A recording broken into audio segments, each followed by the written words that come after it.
everything comes down to, I want to control the situation, and I'm afraid of what happens if I don't.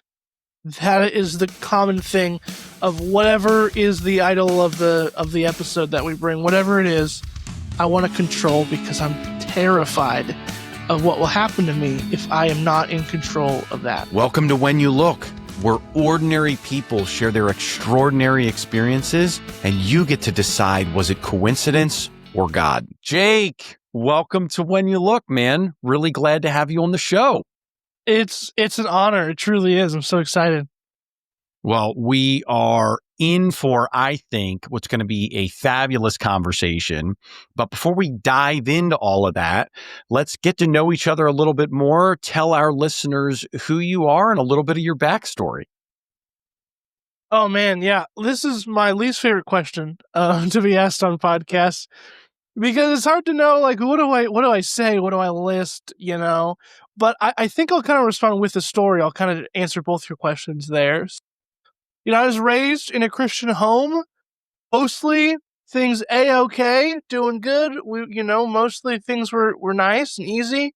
And over that period of time, I realized as a young child, or at least what I thought, was that I knew everything. I had figured out the faith. I'd kind of mastered what I needed to know. Everybody else, not quite as intelligent as me. I got it figured out. And I wanted to be a little bit of everything, but with a Christian spin on it. So I entertained ideas of wanting to be a Christian lawyer or politician or biologist, whatever the job of the month was. And then when I came to college, I decided to major in biblical studies and theology, because I said, I can't do it all. But man, all these people, they gotta understand how wrong they are. So I'll train the biologists and the lawyers and the whatever. I'll train the Christian version of all of that. So got my bachelor's in biblical studies and my master's in theological studies. Did some communication studies in there too. And the goal was to be a professor, was to be a teacher, was to be somebody with a platform to tell everybody how wrong they are. And along that journey, I realized that, hey, actually, I was wrong about some things. I didn't have everything figured out. And certainly my spirit was not in the right place. And so since then, it's been a journey of, I still think people are wrong about stuff. I'll just throw that out there. Not everybody gets things right. And I think I know a couple things here and there. But it is a journey of unlearning that combative attitude, and instead calling people to really important things, instead of getting engaged in a lot of issues that were just not central to the gospel, that were just not the most important thing in the world. My journey now has led me to still speak and to still preach, but hopefully, and this is my intent for the conversation today, comes off way more loving than the 13-year-old screaming at the public school sinners and things like that. I don't know. I hope that answers the question. Now today, I have my own podcast, Christianity Without Compromise. And I also produce podcasts and things like that. Spend some time in education, spend some time in ministry, but have kind of felt my ministry is kind of using these online mediums, right? The same thing you're doing here. So that's where I live now, and that's what I do. Okay. Yeah. Awesome. Well, thanks for that backstory. And if I recall, you also have a master's on the theological side of things as well, right? Yeah, I jumped in from the bachelor's, technically bachelor's in biblical studies. And then my master's is, here's the fancy thing, the Master of Theological Studies, Scripture Emphasis Thesis track. So I wrote a thesis, a part of that too. So I'm very nerdy. I'll get a PhD one of these days too. Next year is kind of my soft plan there, because I just kind of like that nerdy side, I suppose, of theology. Yeah. Nice. Well, hey, we believe firmly that there's a lot more to see when you look. And so it sounds like your studies continue to move you in that direction. So let's go back to one of the things you talked about a moment ago, and that was this point of where you realized you weren't right about everything. Tell us a little bit more about that. Sure. Well, like I said, like man, when I grew up, nobody taught me necessarily to be prideful. Nobody taught me to be arrogant, but they taught me that I was right. And so when you're a kid and your brain isn't fully developed, you start thinking, "Oh, I think I have everything figured out." And there are aspects of Christian subculture that are very that have kind of the spirit of, if it's in the secular world, if it's in the culture, I'm not going to believe it. That's wrong automatically. And they definitely get some stuff wrong in the world, but not everything is necessarily wrong. And so I just had a spirit of, and it's my little anti-authoritarian part of me, I suppose. Just I have the truth, everybody else is wrong. And so when you go to study under the feet of some really smart people who luckily were very gracious professors at my university, and what they did was expose me to just new ideas and new ways of thinking. They weren't indoctrinating me. It was just, hey, have you considered this? And what was insane for me was how like nice they were about it, and that was actually really frustrating. Um, because I had a view in my head of, well, I already have everything figured out. If they believe XYZ, they're probably secretly a Satanist or something insane like that. I don't know that I actually believe that, but that was the idea, right? If you Mhm. believe something differently than me, you probably are a terrible, evil person. Turns out, no. Like, I was privileged to go to a small private Christian school where, um, I've swam in a couple professors' backyard pools, and like I've gotten other kids, and one of them brought his dog to class until he was told you're not allowed to do that. Like, you get to know these people as human beings, and you realize, oh, you're actually not evil, terrible. You just believe something differently. And over time, I started to believe some of the things that they were pointing out, not necessarily everything, but I changed. I think that's one of the powers of education, and that doesn't necessarily have to take place in a university setting, but just being exposed to different ideas and realizing that there are reasons people believe things. Like, even the most insane beliefs today, there's a reason you believe that. And I think it's really important to explore that.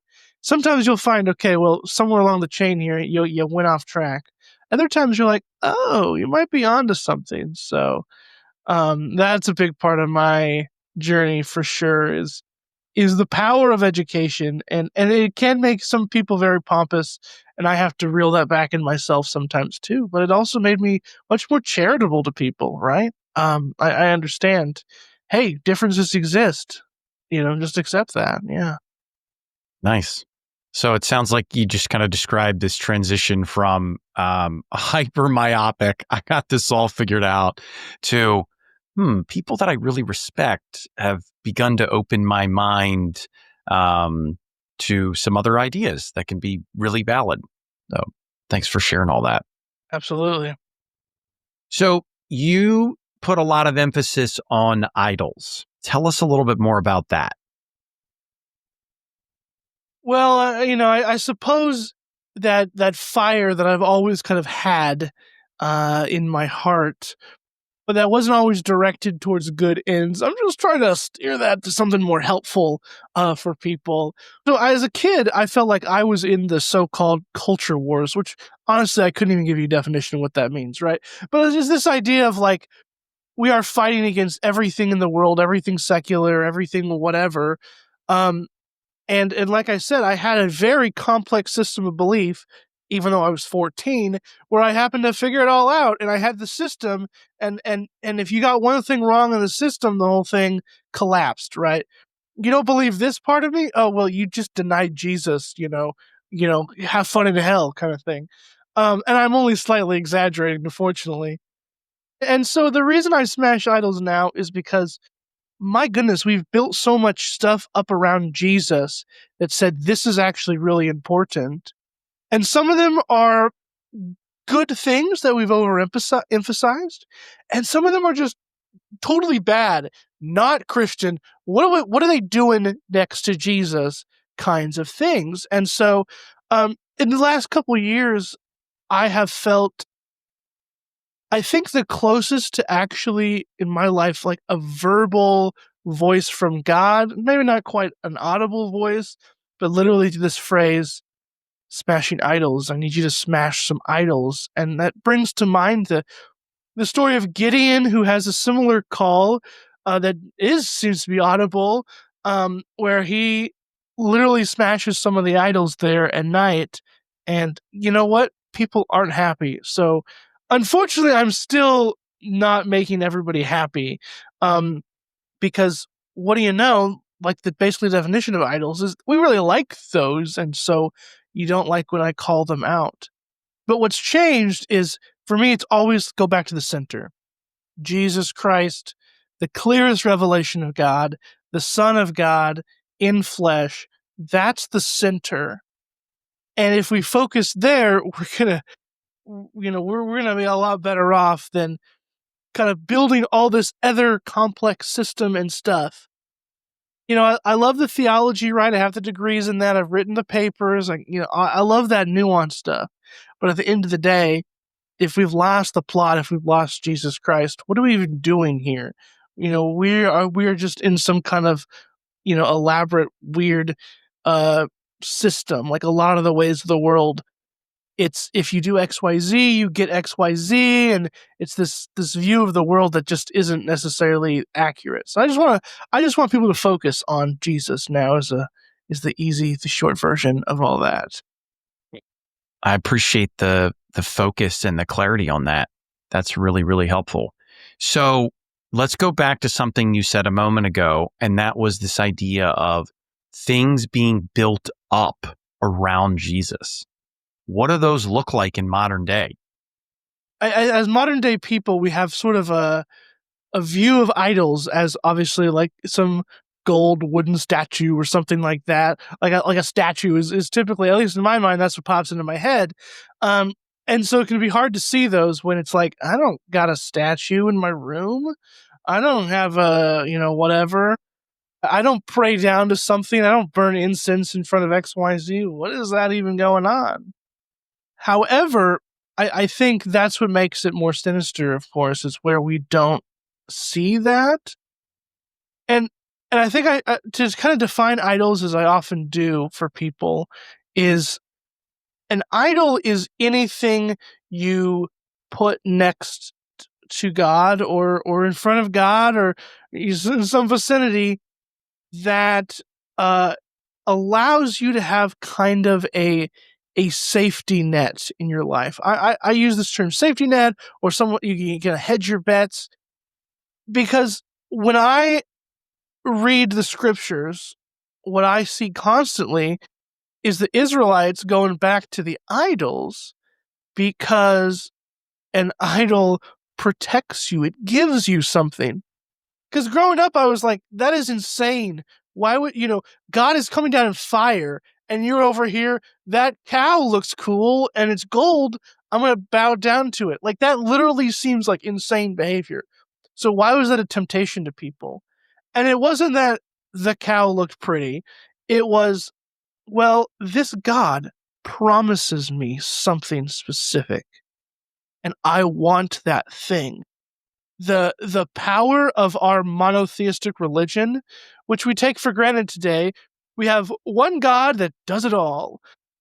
In ancient times, every god kind of had their speciality, and there was much more specific promises. And that's really attractive. I can't have a kid. Well, there's a fertility god for that. I need some rain on my crops. There's a storm god for that. There's something that a little more concretely, because we're concrete thinkers, offers us a promise. But to get that promise, we have to give something to it. So this was our route to modern day idols. The same kind of things occur, even though it's not, a golden bowl or something like that, a cow or whatever it is.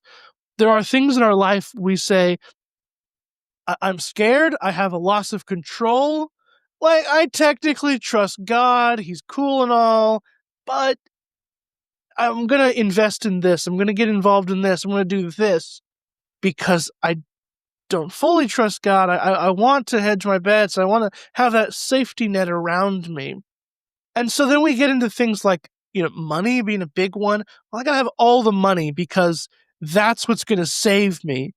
If things don't go my way, the money will save me. Or we say, man, if only the government is XYZ and does all these things that I like, then things will be good.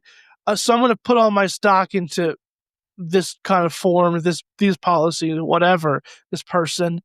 Things like that is a lot of how idolatry shows up. And then if sometimes you're also just like, hey, this thing that brings me comfort and pleasure, that's my safety net, because when I'm uncomfortable, this thing makes me feel good. And so I'm going to go to that. Because, fun fact, following God doesn't always make you feel good. It's not always a fun, rousing good time. And so we like to have our options open. And I think that at its core of what a lot of idolatry is nowadays. Yeah, that's a really interesting way to put it. The safety net, keeping our options open.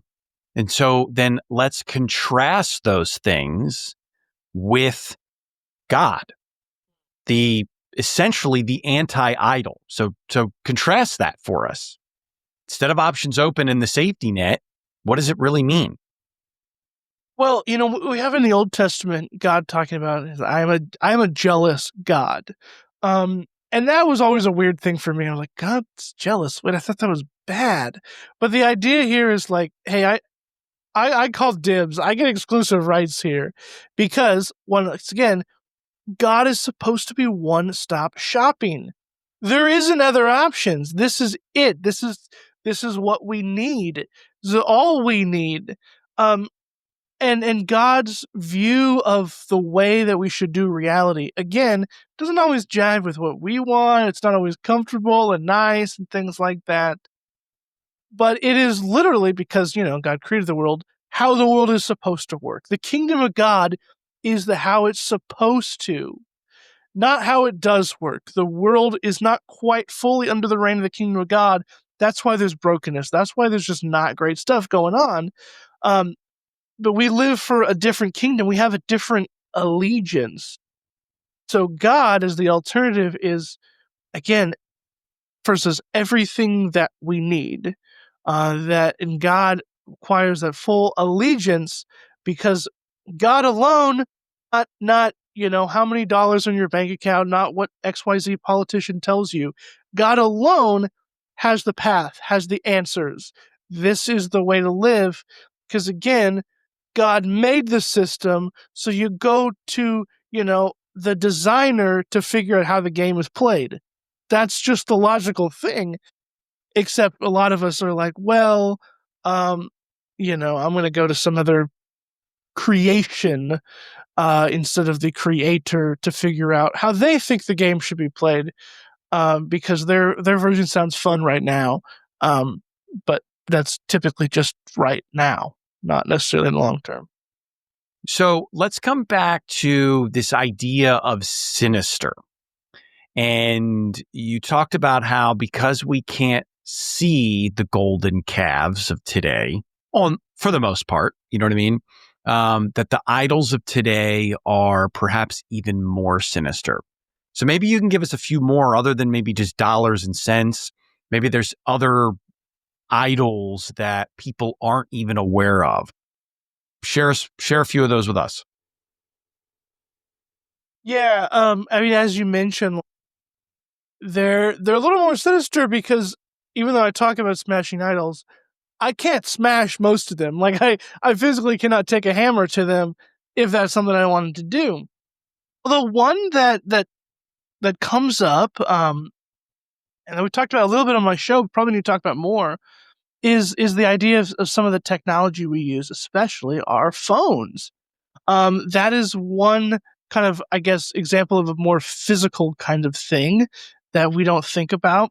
The way it controls the rhythms of our day, and the way that social media tells us what to do to get attention and things like that.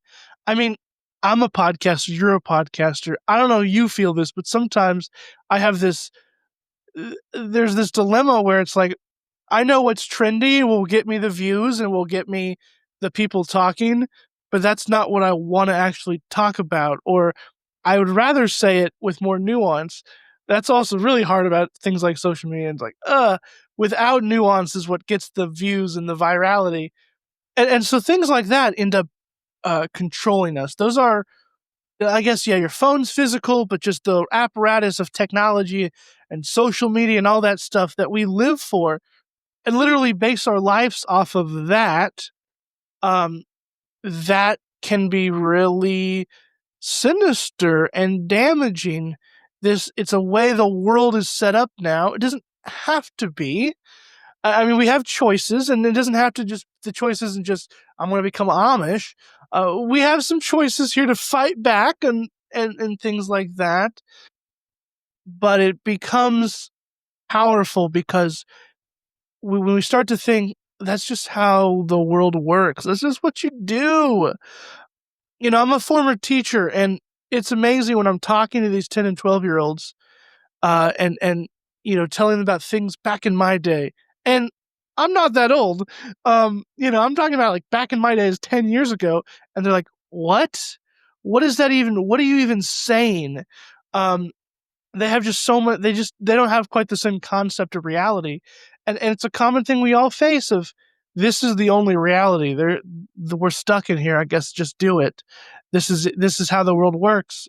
You know, whatever, deal with it kind of thing. Um and so technology, phone, social media, all that kind of stuff, that's a big one that comes up. Really, anything that you kind of surrender to. If it's the anti-God, then you're giving allegiance to something and saying, this is my whole thing, this is my whole identity. And that can be so many different things for different people. When you say, okay, this group or this, I mean, fandom, whatever, I guess, you know, if it's, this is my thing and what they say, I'll agree with. And what they don't like, I won't like as well. That certainly gets idolatrous and dangerous, even though it's so stinking tempting because we like those shortcuts of, let me just go with what the group tells me to do. That's easy. Um, but, you know, call me crazy, but I think individual thought's important, independent thinking. Uh, and so those are some other ways, I suppose, that we get caught into idolatry. The list is potentially never ending, but throughout my whole show, coming up on a year now, from this most recent show, everything comes down to I want to control the situation, and I'm afraid of what happens if I don't. That is the common thing of whatever is the idol of the episode that we bring, whatever it is. I want to control because I'm terrified of what will happen to me if I am not in control of that. That is super cogent. Control, fear, terrified, afraid as a result of the fear. So maybe from your experience and beyond, how do we go about smashing that idol? Yeah, this is the this $1 million question, of course. And again, this is where I wish I could go viral with the simple 3-step answer to, you know, smash the idol in your life, but it's not that easy. But I like to recommend a couple things, and one of the first ones is, it's really hard to smash an idol by yourself. It's hard to smash your own idol, and so I always recommend community, accountability. Get some people around you. Um, Ideally, people that don't quite struggle with the same things as you. We got to have some people that have either overcome this or don't struggle with it. We have to have some accountability there, or else it becomes kind of an echo chamber, and often things don't quite get done. So I always recommend community, whatever that looks like. I mean, ideally, your local church community, talk to a minister, talk to a pastor, whatever you need to do.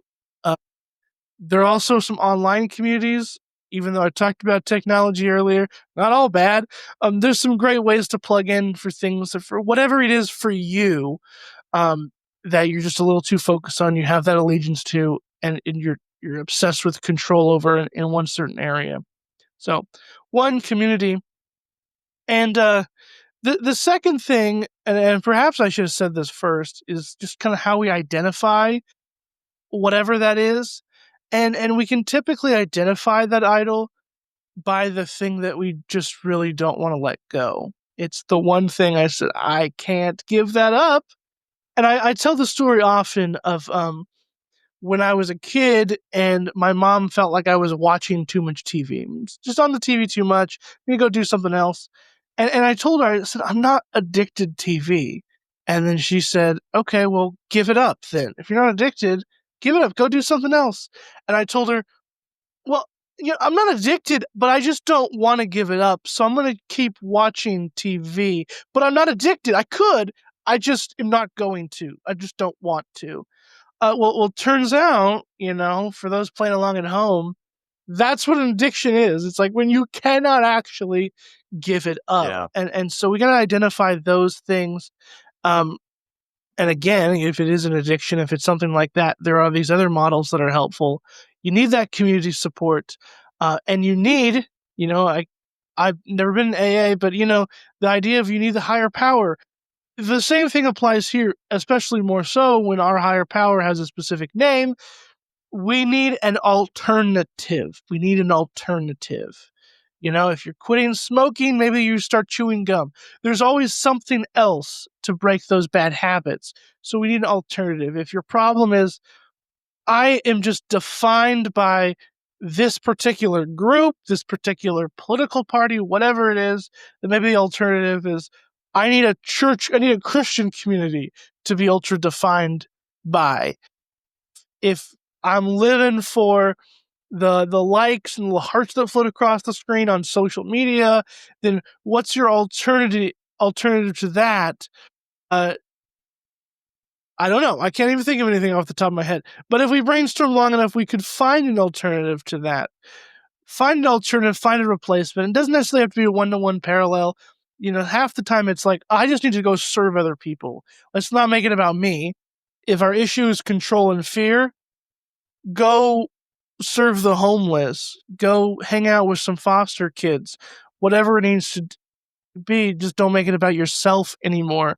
And that's how we can begin to break those. But we're going to team up. Number one, we're going to create some alternatives, and whatever that pattern is of addiction, we got to really think long and hard about that. And, step one is always admitting you have a problem. So that's where we would start for sure.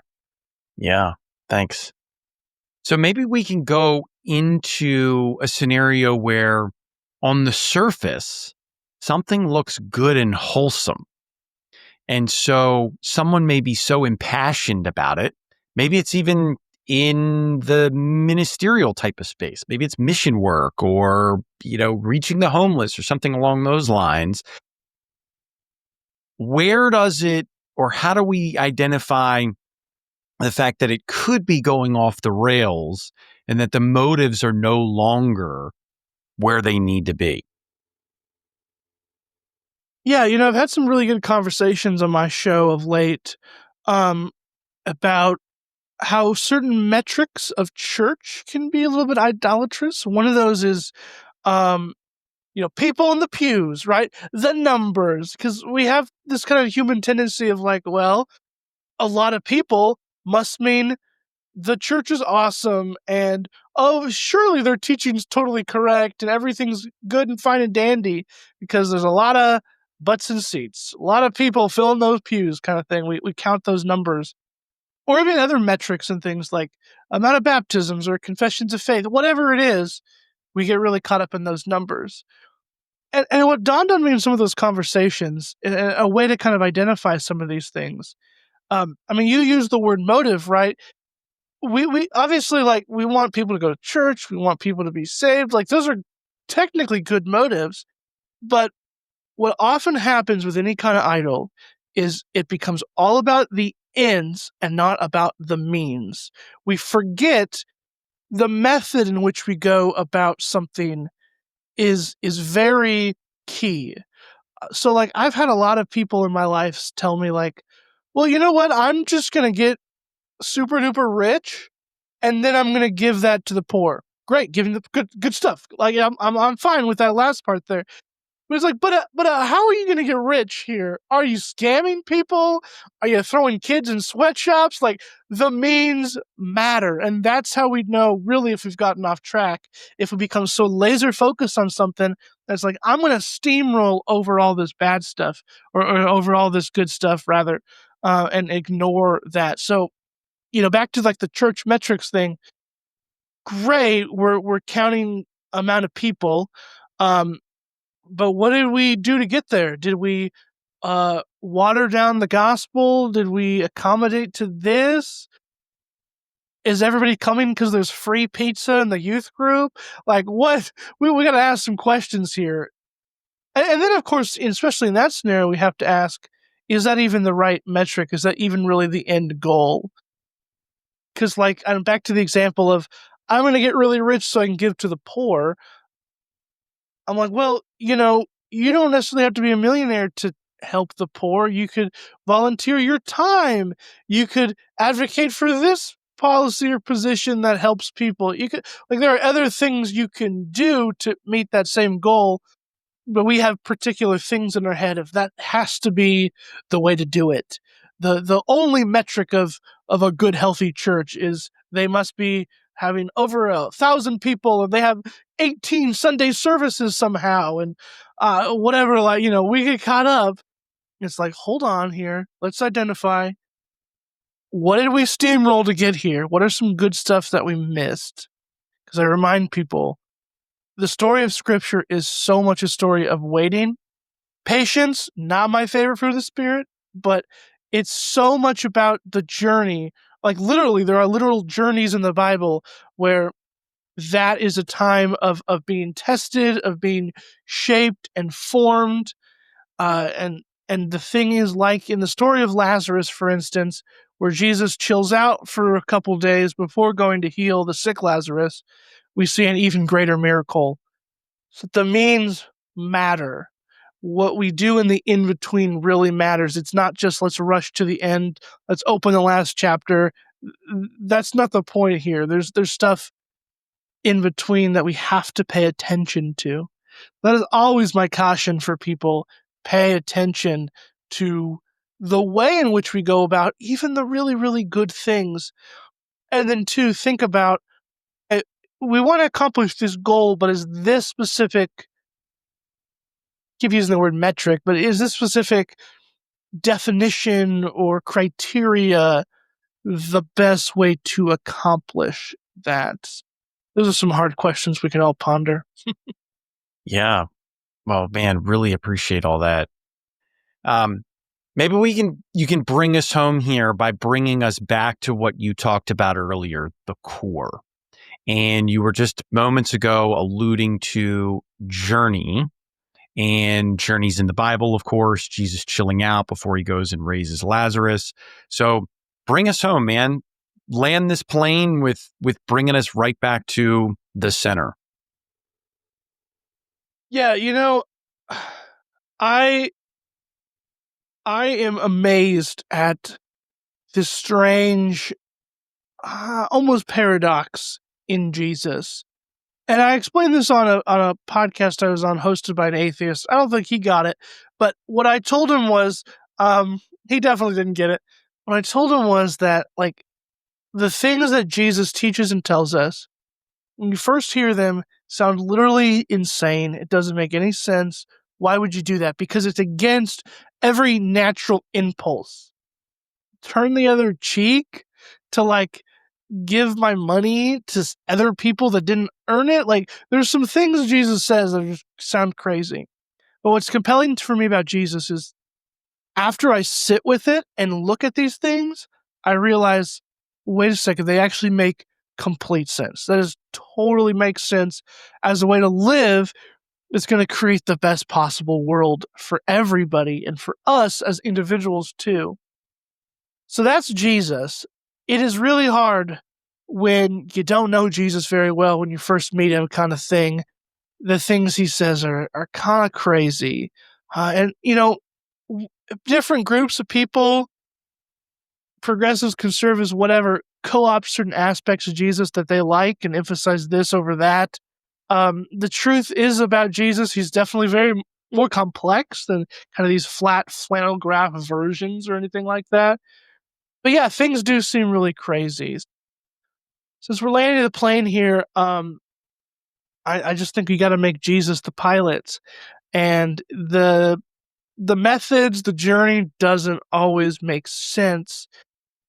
But when you get to know Jesus, you realize, and usually this is after the journey, not necessarily when you're in the middle of the mess, you realize that actually made so much more sense. That is such a better way to do things. So always want to encourage people, get to know this Jesus guy. We have churches all over the world.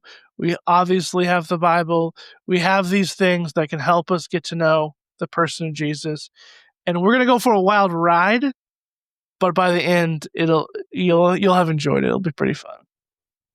Yeah, man, I've got a lot of aspects of my life that very much echo what you described there towards the end, that it really does not feel like this is making any sense. And then as that particular phase of a journey ends, you look back and you go, wow, that was so much better than I thought.